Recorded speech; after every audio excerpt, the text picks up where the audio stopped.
Have you ever felt that strange burden that sits heavy on your chest when you see someone struggling? That almost compulsive need to step forward and try to fix what seems broken in another person's life? You know that feeling when you watch someone making choices that you can see will lead to pain, and you feel this deep, almost physical urge to intervene, to guide, to save them from what you believe awaits them. If you're here listening to these words right now, you probably recognize that familiar ache, that sense of responsibility for others that feels both like a calling and a curse. You're probably one of those people who has spent countless nights lying awake thinking about friends who won't listen, family members who keep repeating the same destructive patterns, or even strangers whose stories you've heard and somehow taken upon yourself as if their salvation depended on your intervention. What you might not realize is that this deep need to save others often stems from something ancient and sacred within you. Something that the great Romanian historian of religions Mircea Eliade would have recognized as the echo of a primordial calling. You see, there are souls who come into this world carrying what feels like an inherited memory of a time when humans lived closer to the divine, when the sacred was not something you had to search for, but something that permeated every moment of existence. These souls feel the weight of what Eliade called the nostalgia for paradise, an unconscious mourning for that lost connection between heaven and earth, between the profane world we inhabit and the sacred realm our spirits remember.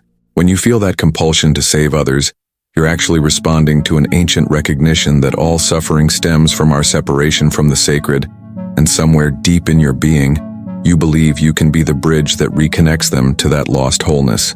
But here's where the truth begins to cut deep, and I want you to prepare yourself for this, because it might challenge everything you've believed about your role in other people's lives. Eliade taught us about something he called hierophany, the manifestation of the sacred in the ordinary world. These manifestations don't happen because someone forces them or orchestrates them from the outside.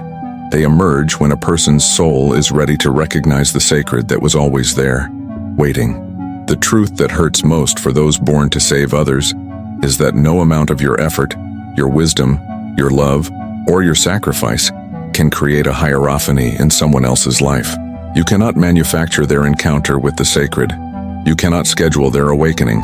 You cannot save them, because salvation, in its deepest sense, is always a personal recognition of the sacred dimension that already exists within them. This realization cuts so deeply because it challenges the very core of how you've understood your purpose in this world.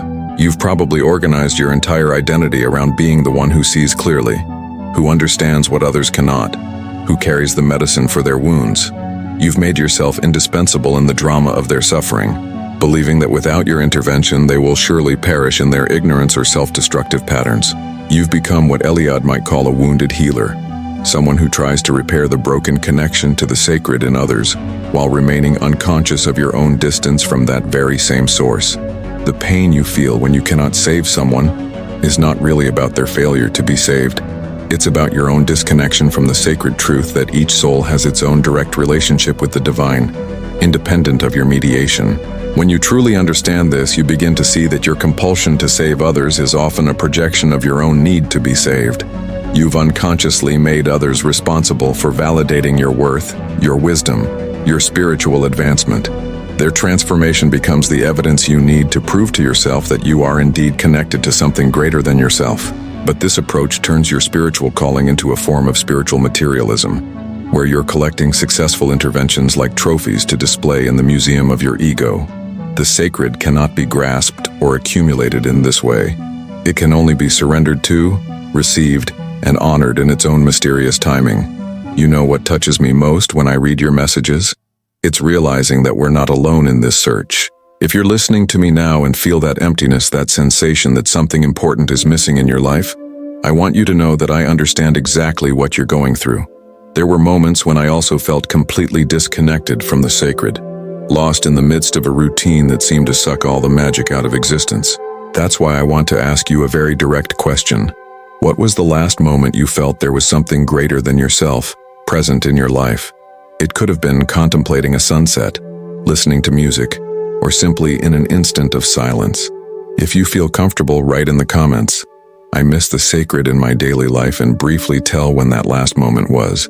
Your story might be exactly what someone needs to read today to feel less alone in this journey.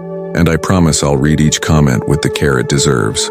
This understanding opens up a completely different way of being in the world, one that Eliade would recognize as closer to the original sacred relationship between souls.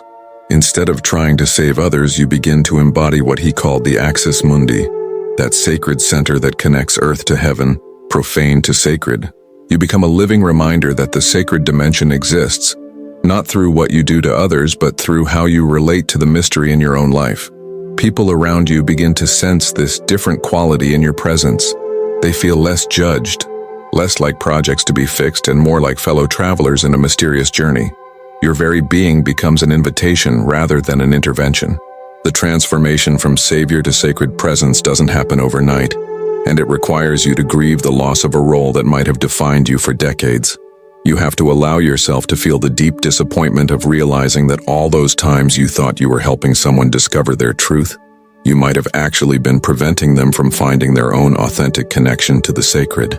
You have to sit with the uncomfortable recognition that your need to be needed might have kept both you and them trapped in a dynamic that prevented real growth. This grief is necessary and sacred in itself because it clears the space for a more authentic relationship with both yourself and others. Eliade spoke of sacred time as different from ordinary, linear time. In sacred time, everything that needs to happen has already happened, is happening now, and will happen in the future simultaneously. When you stop trying to force the timing of other people's awakening, you begin to live more naturally in this sacred time. You start to trust that every person's soul knows exactly what experiences it needs for its own evolution, even if those experiences look like mistakes, failures, or suffering from your limited perspective. You realize that your role is not to prevent their necessary struggles, but to hold space for whatever emerges from those struggles with love and without judgment. This shift changes everything about how you relate to the people you care about. Instead of approaching them with solutions, you approach them with presence. Instead of trying to fix their problems, you offer them the gift of being truly seen and accepted in whatever state they're in. You stop giving advice unless specifically asked, and even then you offer it lightly, without attachment to whether they follow it or not. You become curious about their journey rather than invested in their destination.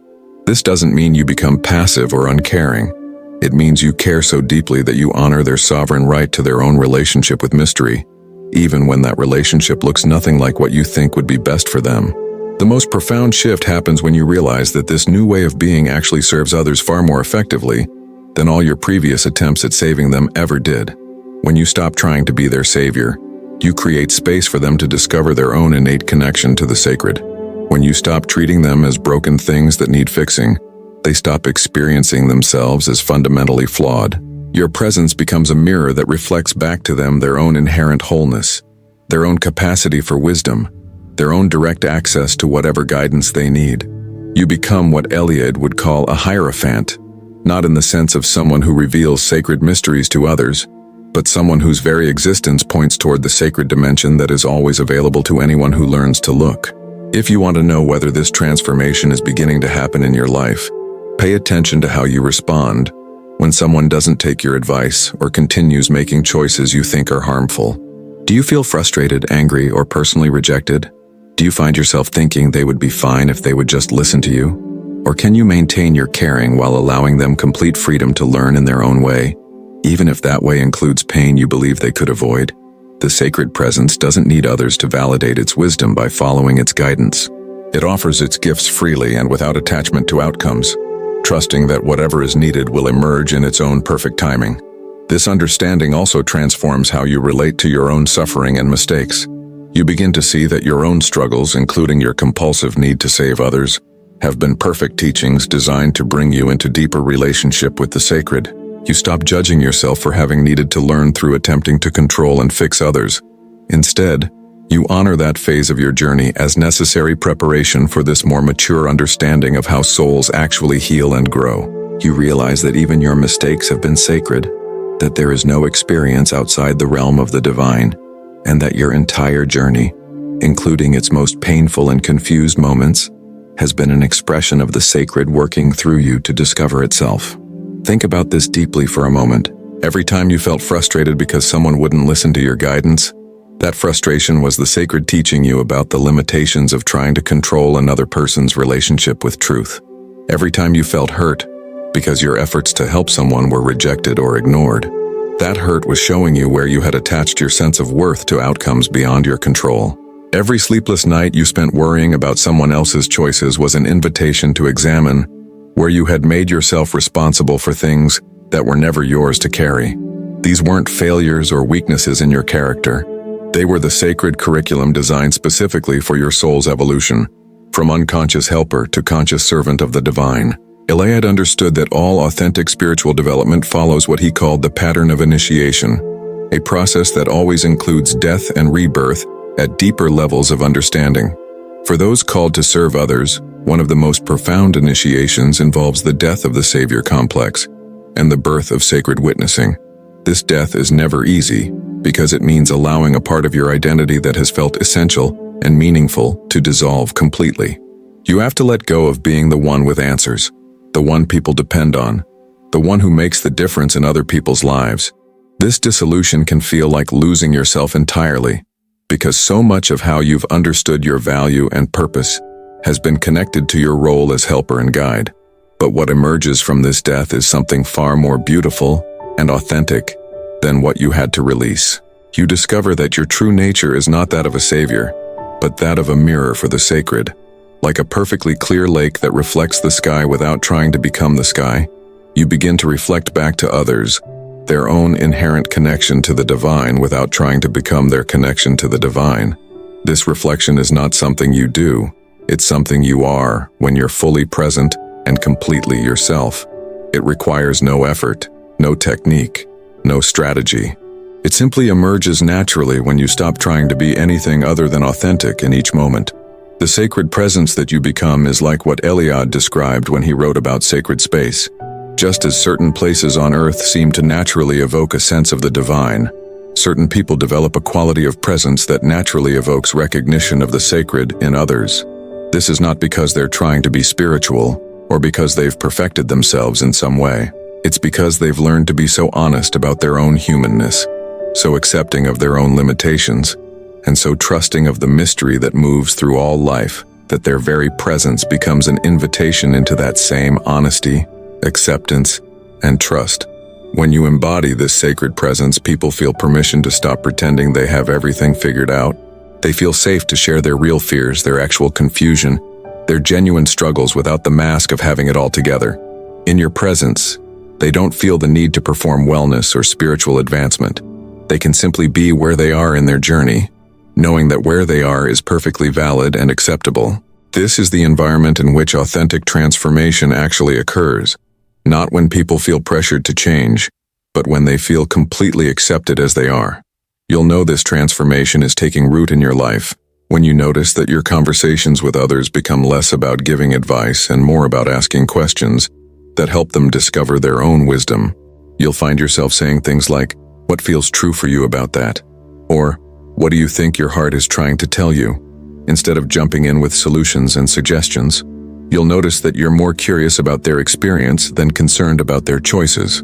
You'll feel genuinely interested in their perspective even when it's completely different from yours. This shift from knowing to wondering is one of the most reliable signs that the sacred is beginning to express itself through your interactions.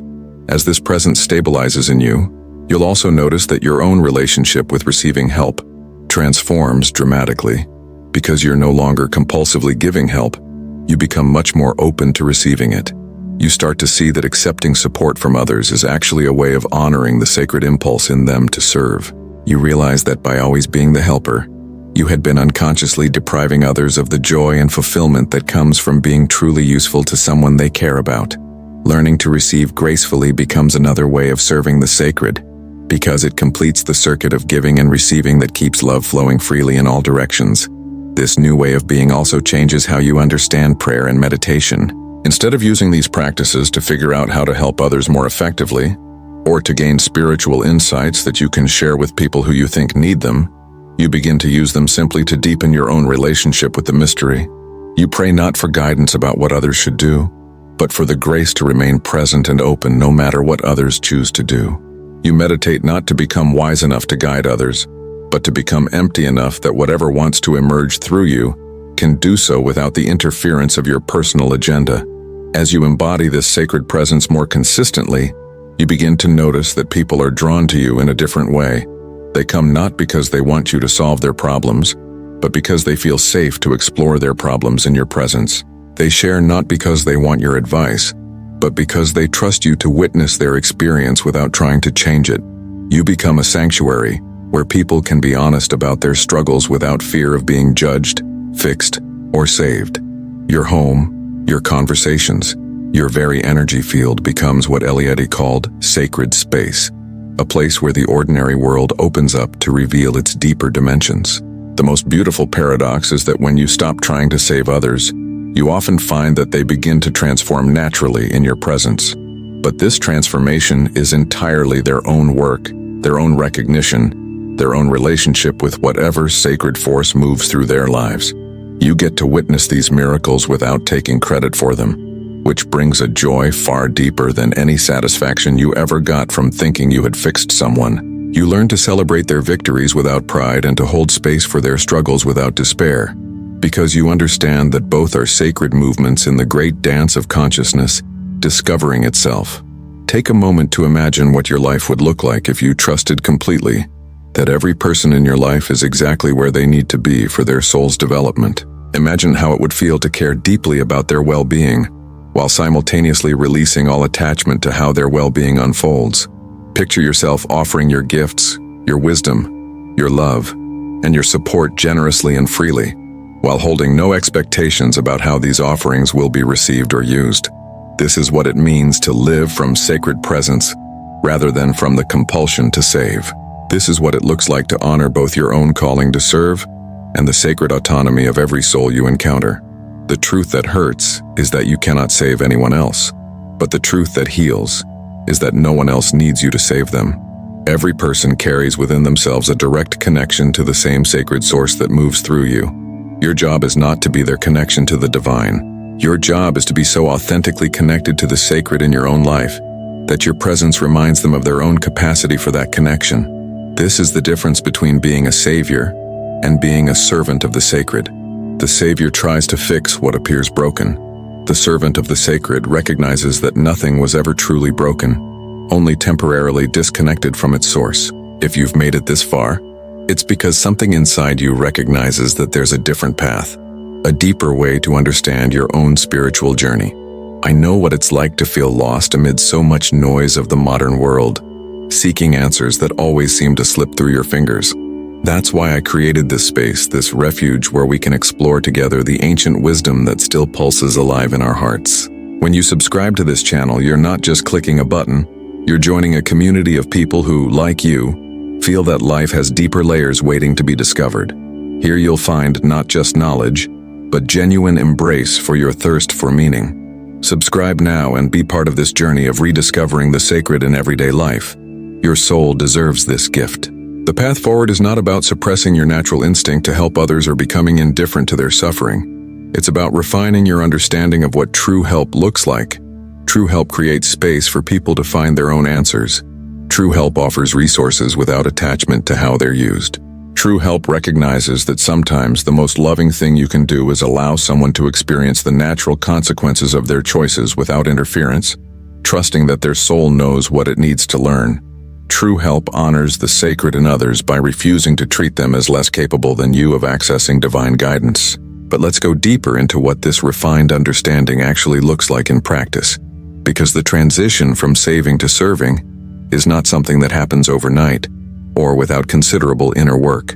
When you first begin to recognize that your compulsion to save others might not be the pure spiritual calling you thought it was, you might find yourself swinging to the opposite extreme. You might become so afraid of interfering with someone else's journey that you become unable to offer any support at all. You might withdraw completely from situations where your caring and wisdom could genuinely be helpful, thinking that any form of assistance is a violation of the other person's autonomy.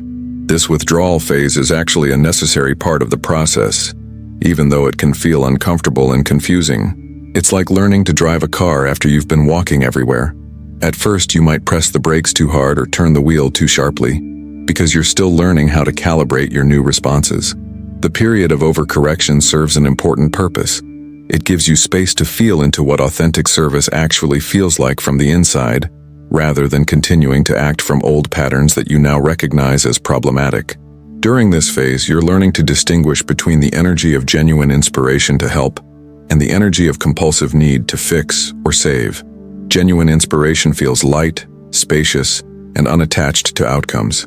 It arises naturally in response to a clear request or an obvious need, and it flows through you without creating tension or anxiety about whether your offering will be received well. Compulsive helping, on the other hand, feels urgent, heavy, and deeply attached to specific results. It often arises even when no help has been requested, and it creates internal pressure and stress about whether you're doing enough or whether the person is responding appropriately to your efforts.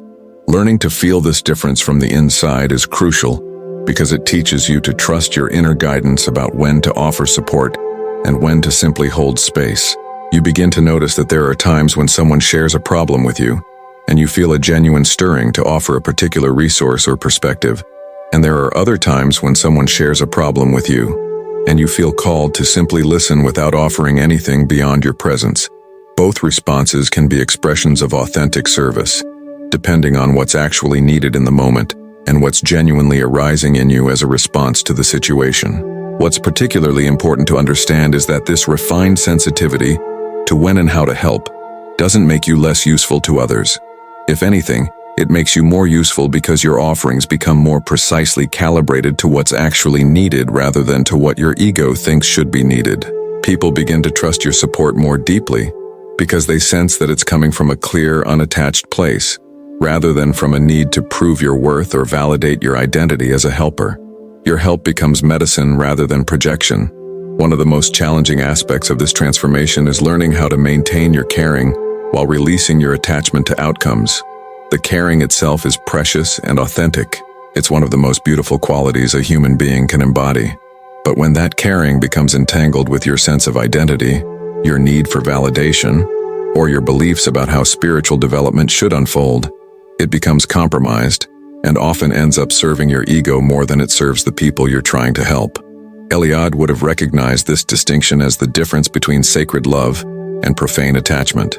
Sacred love flows freely without trying to possess or control its object. It celebrates the beloved's autonomy and honors their unique path of development, even when that path includes choices that sacred love might not make itself. Profane attachment, on the other hand, tries to shape the beloved according to its own vision of what would be best for them. It cannot tolerate the beloved's freedom to make choices that don't align with attachment's preferences. The cultivation of sacred love is perhaps the most important work you can do as someone who feels called to serve others. It requires you to constantly examine your motivations and to distinguish between what you want for someone, because it would genuinely serve their highest good, and what you want for them, because it would make you feel better about their situation. This examination is not always comfortable, because it often reveals that many of your most well-intentioned impulses to help actually contain elements of self-interest that you hadn't recognized before. For example, you might discover that your concern about a friend's relationship choices is partly motivated by your own discomfort with seeing them experience pain, even when that pain might be exactly what they need to learn important lessons about themselves and love. You might realize that your desire to share spiritual teachings with family members is partly motivated by your need to feel that your own spiritual path is validated by their acceptance of it. You might notice that your urgency to help someone solve a problem is partly motivated by your own anxiety about not being useful or needed in their life. These discoveries are not reasons to judge yourself harshly. They're simply information that can help you refine your service so that it becomes more purely an expression of love, and less a mixture of love and unconscious self-interest. The goal is not to eliminate all personal satisfaction from helping others, because genuine service is naturally fulfilling and joyful. The goal is to become conscious of your mixed motivations so that you can choose to act from the clearest, most loving part of yourself, rather than from the parts that are seeking something for themselves through the act of helping. As you make this distinction more consistently, you'll notice that your service becomes both more effective and more sustainable. It becomes more effective because it's actually responding to what's needed rather than to what you need to give. It becomes more sustainable because it's not depleting your emotional or spiritual resources in an attempt to fill needs that can only be filled through your own direct relationship with the sacred. This sustainability is crucial for people who feel called to serve, because the old model of helping often leads to burnout, resentment, and what many spiritual teachers call compassion fatigue. When you're trying to be someone else's savior, you're essentially trying to do a job that's too big for any human being to handle. You're trying to take responsibility for outcomes that are influenced by forces far beyond your control. You're trying to change people in ways that they can only change themselves. This is exhausting work that inevitably leads to frustration and disappointment. But when you understand that your role is to serve the sacred rather than to save individuals, everything becomes much more manageable. You're no longer carrying the impossible burden of ensuring that other people make the right choices or have the right experiences.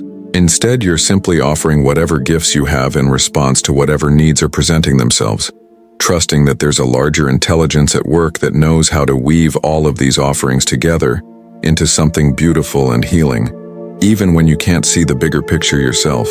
This trust in the larger intelligence that Eliade called the sacred is perhaps the most important quality you can cultivate as someone learning to serve rather than save. It's the trust that allows you to give your best without attachment to results. It's the trust that allows you to care deeply while remaining detached from outcomes.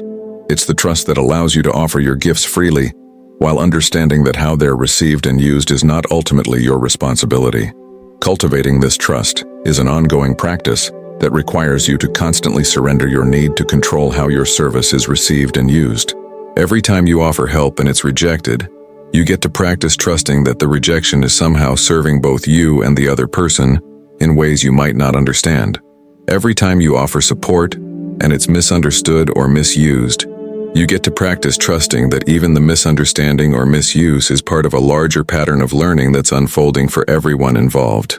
Every time you want desperately to intervene in someone's life but feel guided to step back instead, you get to practice trusting that your stepping back is actually a form of service that's more aligned with what's truly needed than your intervention would have been. This level of trust is not easy to maintain, especially in situations where you can clearly see how someone could avoid unnecessary suffering by making different choices. Your human heart naturally wants to spare people pain when you have information or resources that could help them.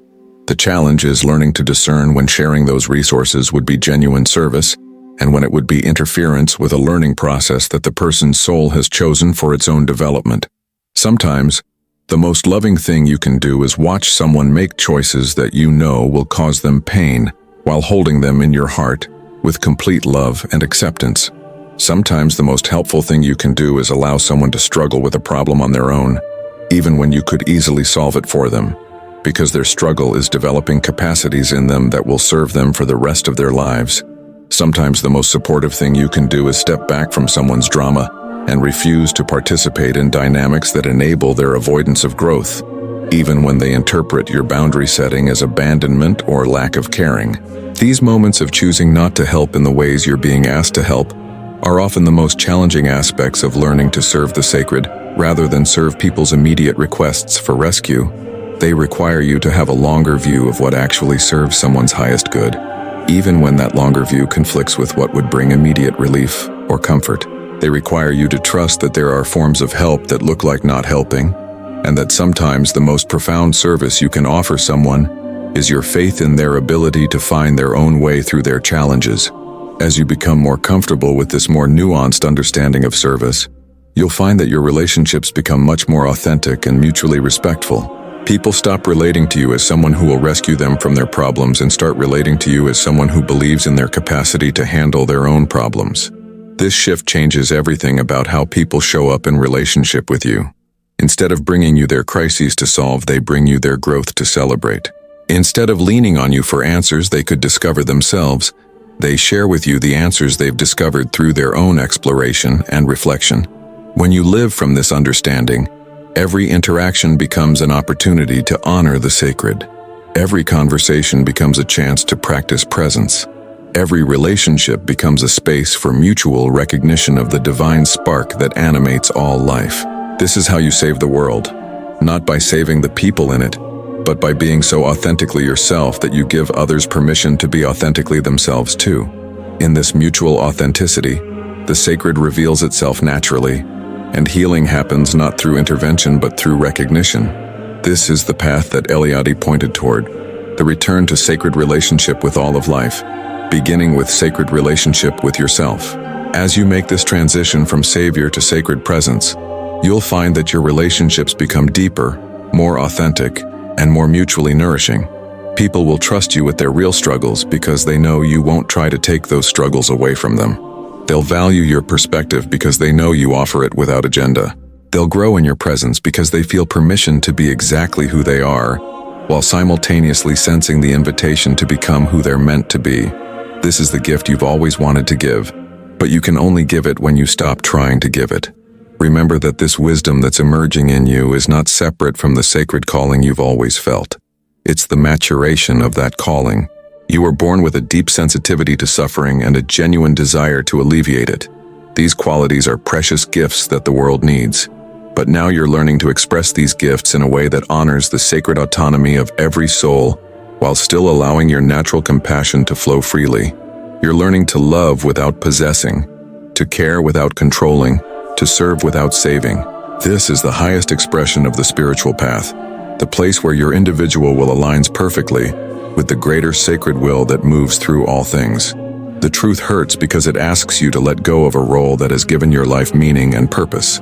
But the truth also liberates because it reveals that your real purpose was never to save others, but to embody so fully your own relationship with the sacred that your very existence becomes a blessing on everything and everyone it touches.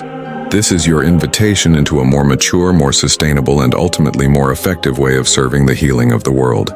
Not through fixing what appears broken, but through being so whole in yourself that your wholeness reminds others of their own inherent completeness. When you live from this understanding, every interaction becomes an opportunity to honor the sacred.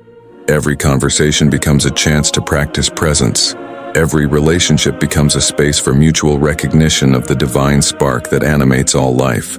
This is how you save the world, not by saving the people in it, but by being so authentically yourself that you give others permission to be authentically themselves too.